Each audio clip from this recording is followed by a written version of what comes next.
business. Dito tayo ngayon sa loob na ng plaza nila. So, nag-aantay pa tayo ng start sila. Daming mga foods dito para nakainan.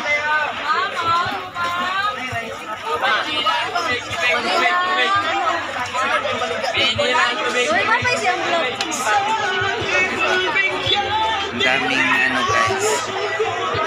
Ang daming kainan nila dito. Laki ng ibag pa. Sana all. Kain mo ng mga contender. Steak na siya, ma'am. Steak. Dili dapat lang sila.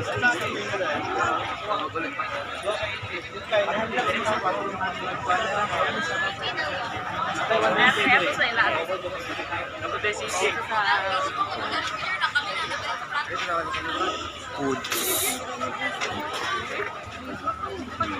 Saan tayo?